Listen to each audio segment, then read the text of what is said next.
26, sending a Cargo Dragon spacecraft up to the International Space Station. Had more than 7,700 pounds of cargo and science on that Cargo Dragon spacecraft, heading up to the orbiting outpost. Just pausing for a second because I believe we're just a few seconds away from the start of the big vent, and there it goes. Another good visual sign that fueling is in fact underway. Getting some good views of that big vent from our friend Chuck Briggs. T-minus 20 minutes, 2 seconds and counting. Continuing on with the booster history of 1076.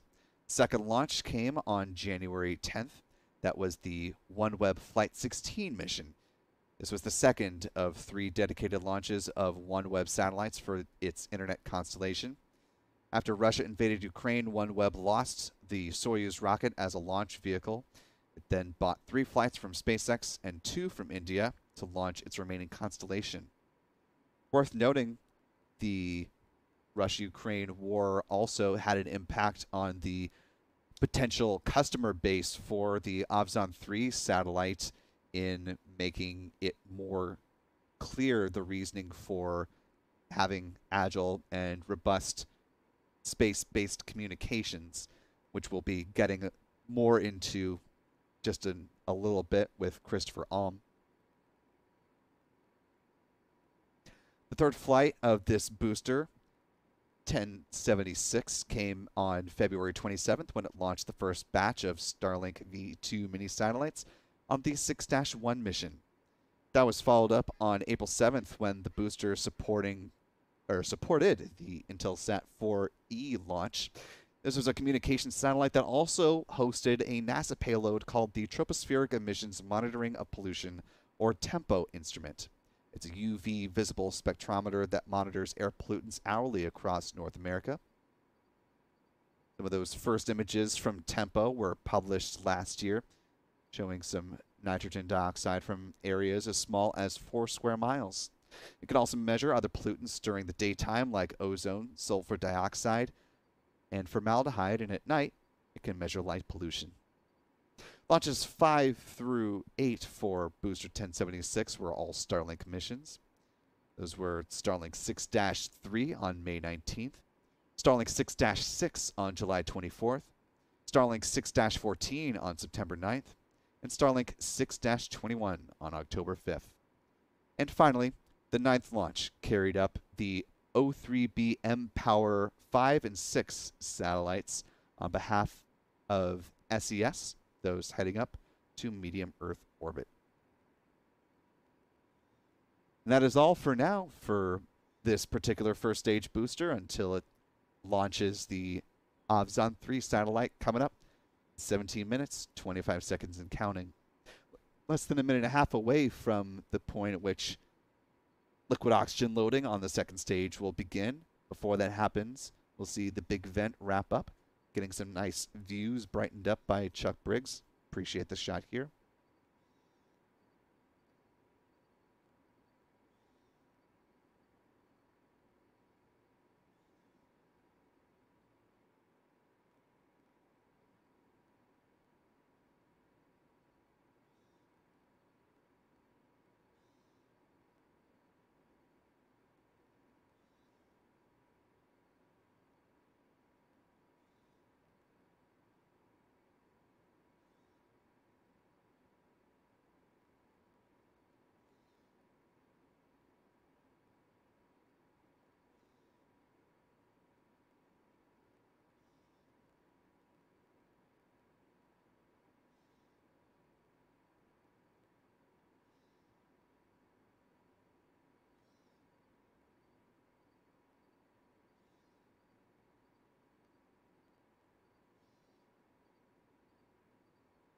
We're now T-minus 16 minutes, 7 seconds and counting.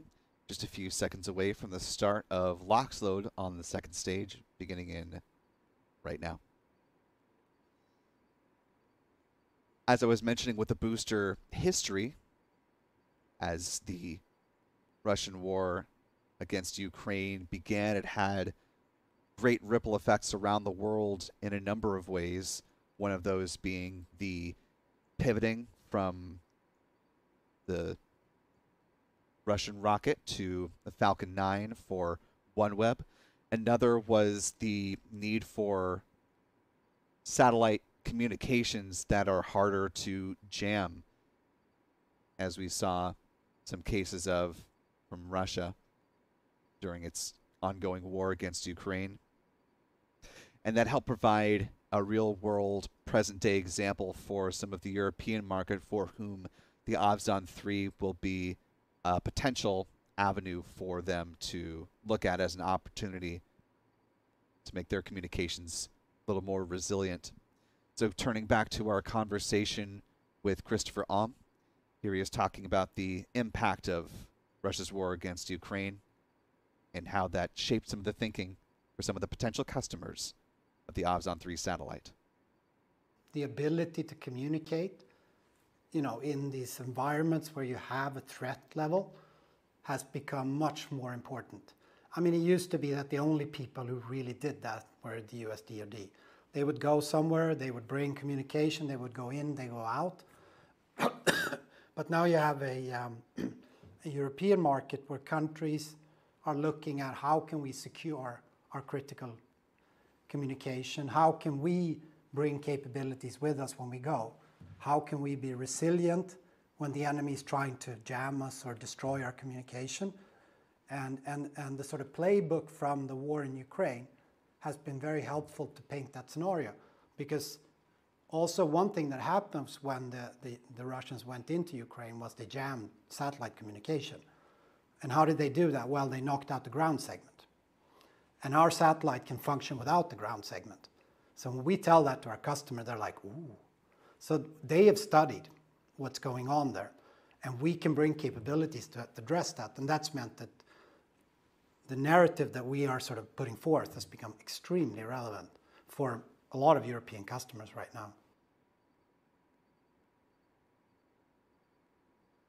Thanks again to Christopher. We'll be back with a little bit more of our interview in just a little bit. We're now T-minus 13 minutes, 13 seconds and counting. So we're approaching 9,000 folks joining us in the live stream this evening, up to 9,200. First off, good evening. Thank you so much for joining us on our first live launch coverage event of 2024 from the Cape. Appreciate you being with us. If you haven't already, if you could hit the like button and share the stream, that would be a great help to us as we get closer to the final minutes of the count tonight.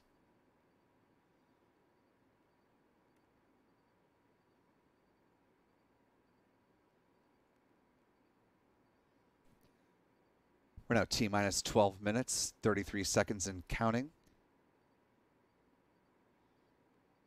As we're approaching liftoff, let's talk about the vehicle that is launching the mission tonight. Of course, SpaceX's workhorse Falcon 9, back at it again. This will be the second Falcon 9 launch of 2022, the first happening last night from Vandenberg Space Force Base in California.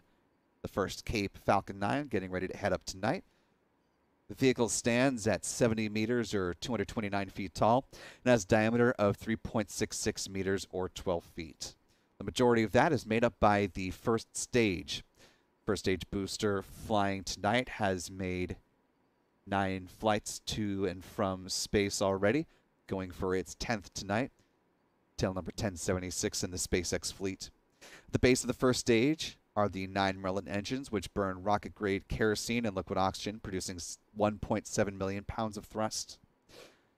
Around the engine compartment are black carbon fiber landing legs that will be used to land back at Landing Zone 1 over at Cape Canaveral Space Force Station.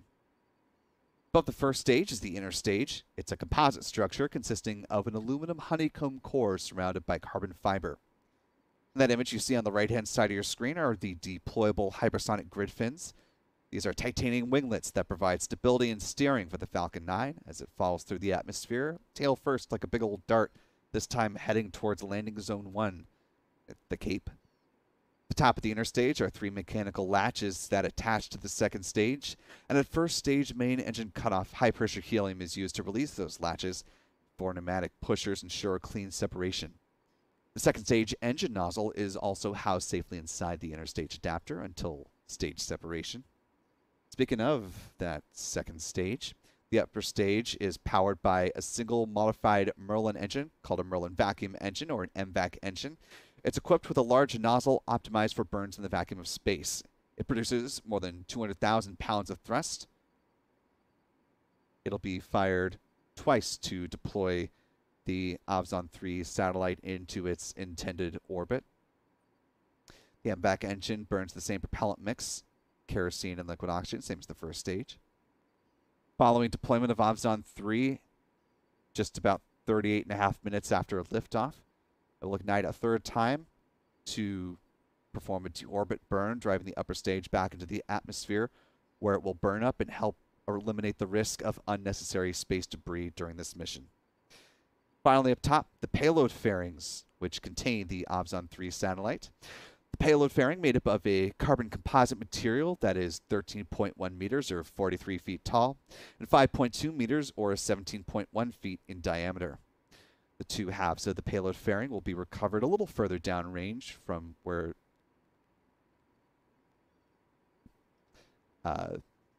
covered a little bit further downrange.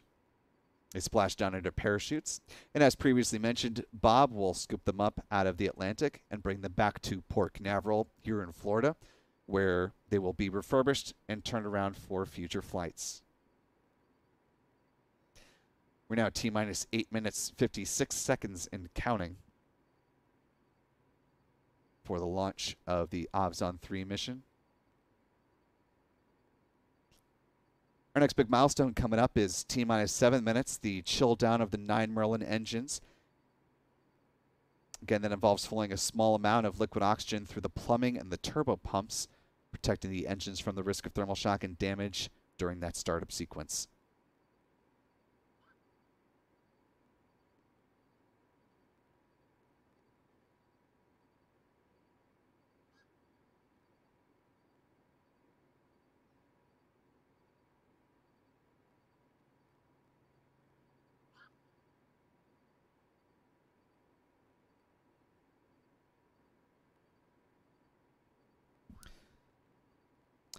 For T-minus 8 minutes and counting. Do have word from SpaceX that they are currently tracking no issues on the Falcon 9 or the payload. So that is good news as they are getting ready to launch.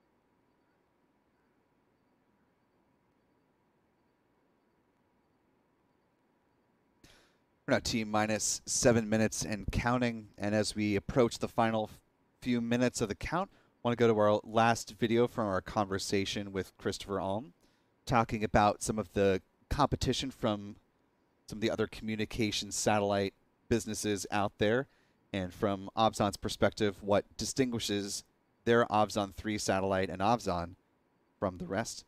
It's the final part of our conversation with Christopher Alm. I mean, we have the Intelsats and the SAS and the different companies, Eutelsat and some of these. And the funny thing, we're partnering with them because of leasing capacity from them, and we're also competing with them.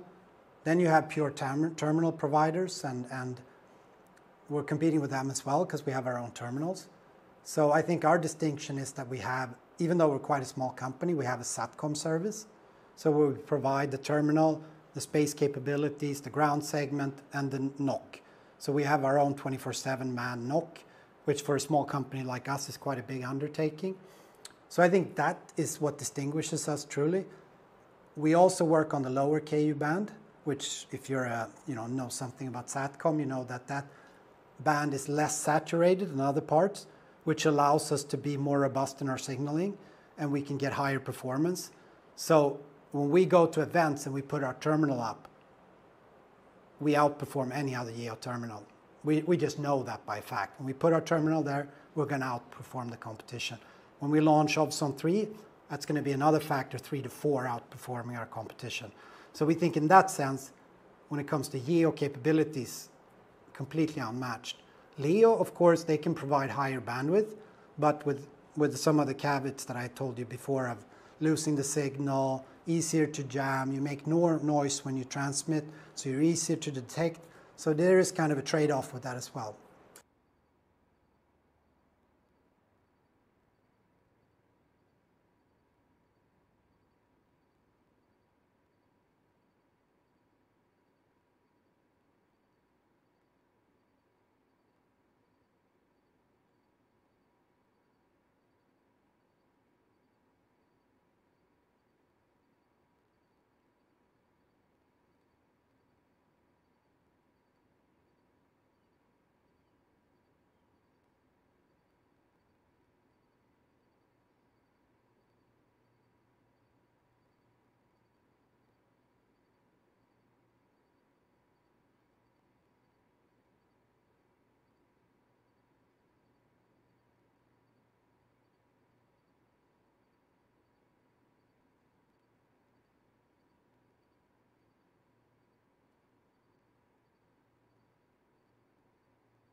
We're now T-minus 3 minutes, 40 seconds and counting.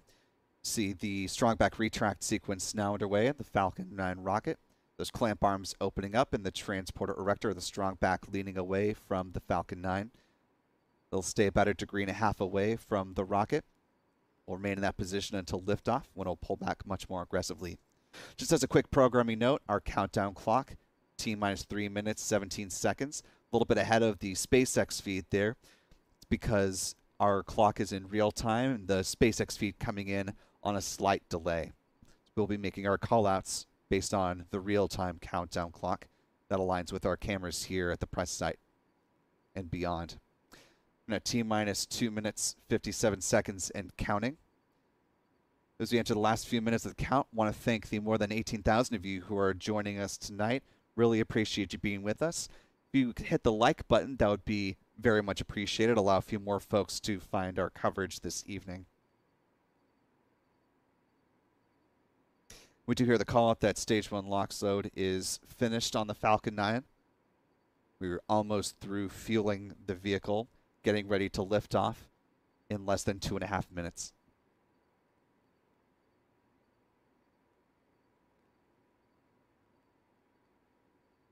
Do have confirmation from SpaceX that they are continuing to track no issues as we approach the last 2 minutes before liftoff.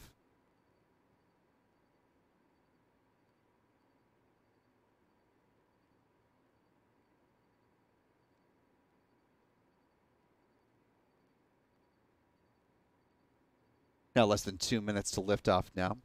Just waiting on the call out for LOX load on the second stage to be complete.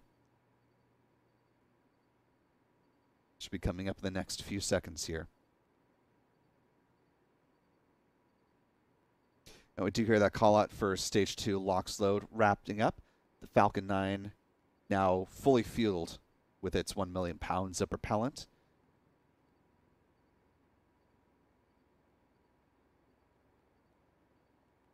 It's just now doing those final vents as it prepares to lift off just about a minute from now. Coming up on Falcon 9 startup at the 1 minute mark. At 45 seconds out, the launch director will give their final go for launch. Let's listen in.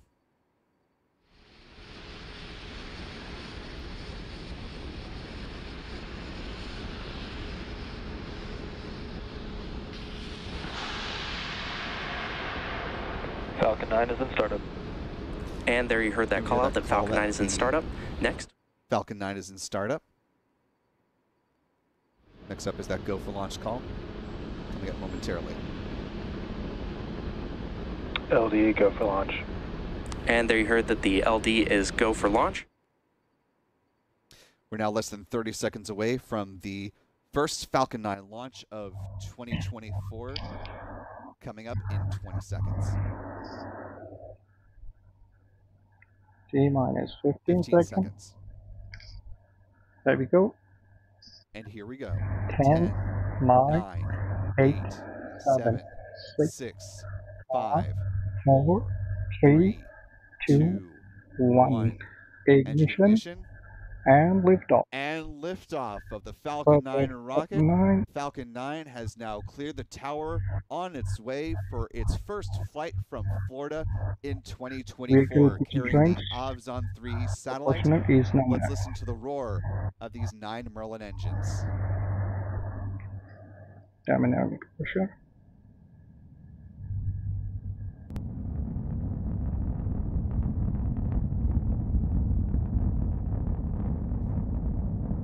Now T plus 33 seconds into flight.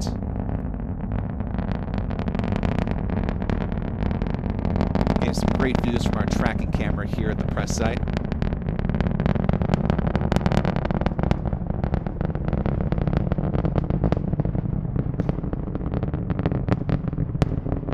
It's tracking views from friend Pete Carson as the Falcon 9 climbs up into the clouds.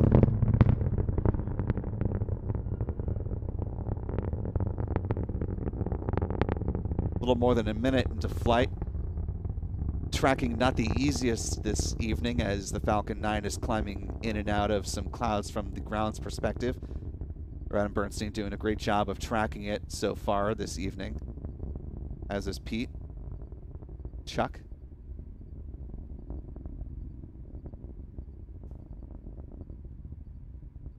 A T plus 1 minute 30 seconds into flight. Less than a minute left in the burn of the first stage.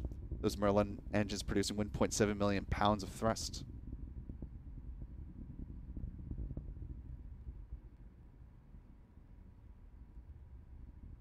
Some views from SpaceX's tracking camera here. There's going to be a quick bit of action here. MECO is coming up at T plus 2 minutes and 13 seconds. It'll be followed 3 seconds later by first and second stage separation. Coming up on MECO here right now. Stage separation next. We should see second stage engine start.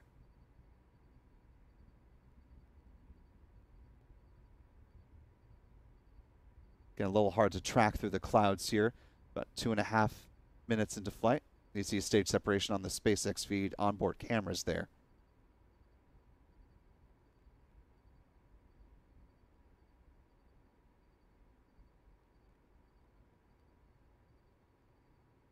That boost back burn now underway. First stage booster performing its flip maneuver, coming up on 3 minutes into flight. Fairing deployment is going to be fairing separation coming up in just a couple of seconds here.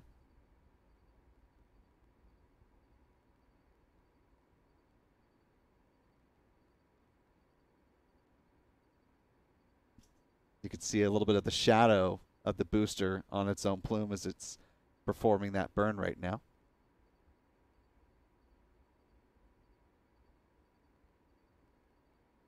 Boost back burn will last 1 minute. It's wrapping up on the SpaceX feed in just a few seconds here.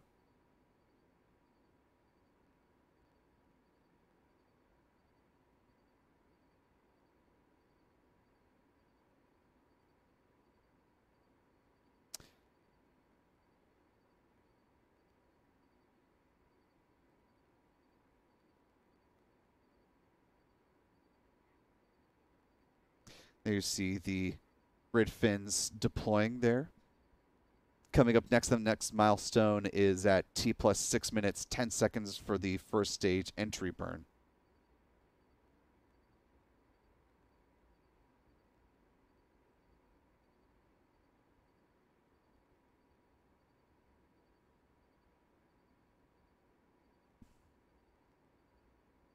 Again, the first stage boosters coming back to a landing at Landing Zone 1 at Cape Canaveral Space Force Station.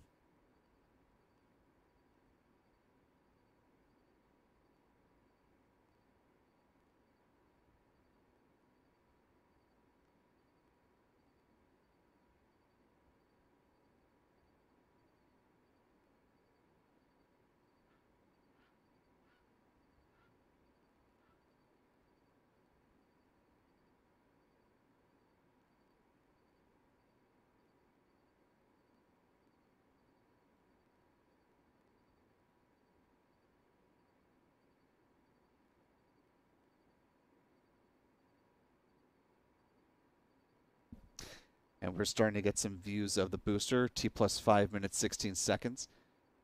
See those ground-based views of the booster on the right-hand side of the screen. Still onboard camera views on the left-hand side. Coming up at T plus 6 minutes, 10 seconds, that is when the first stage entry burn will begin.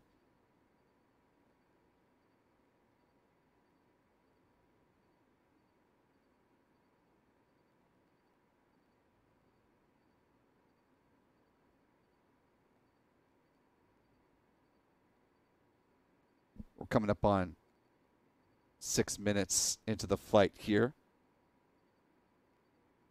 Just a little over 10 seconds away from the first stage entry burn beginning.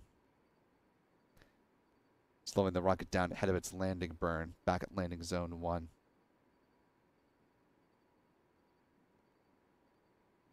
The entry burn now starting in real time. We should see it on the SpaceX feed in just a few seconds here. We are seeing that entry burn here on our tracking camera. Some good shots here from Adam and great shots from Pete, as well as the booster entry burn continues on now, wrapping up there.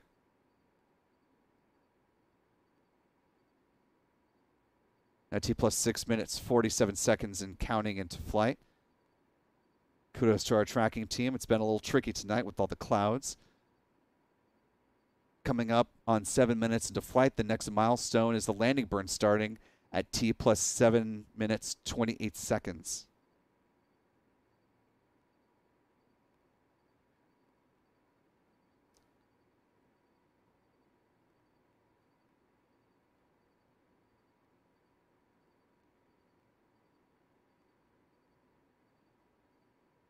Hear from SpaceX that both parts of the vehicle are on a nominal trajectories. That's good to hear. Landing burn set to begin in just a moment.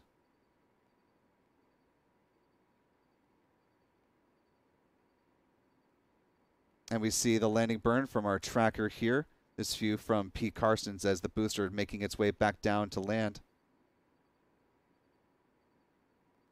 And some great views from our fellows working this tracker here.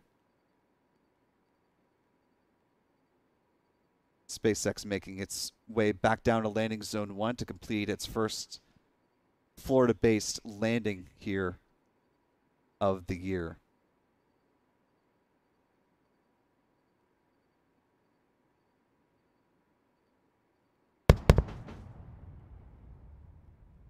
And a nice sonic boom and touchdown. The 261st landing of an orbital class rocket and SpaceX's first Florida-based landing of a Falcon 9 of 2024. So a great start to the year for SpaceX as they have now completed the launch and landings of their first 2 orbital missions here in 2024. They'll be continuing on with the upper stage of the Falcon 9 rocket on its way to deploy the Ovzon 3 satellite. That's coming up in 38 minutes, 36 seconds, that T plus mark. The next milestones in this mission, the Merlin vacuum engine on the second stage of the vehicle will ignite at T plus 30 minutes, 27 seconds. Then at T plus 31 minutes, 24 seconds, that engine burn will cease. And again, the Ovzon 3 satellite will deploy at T plus 38 minutes, and 36 seconds.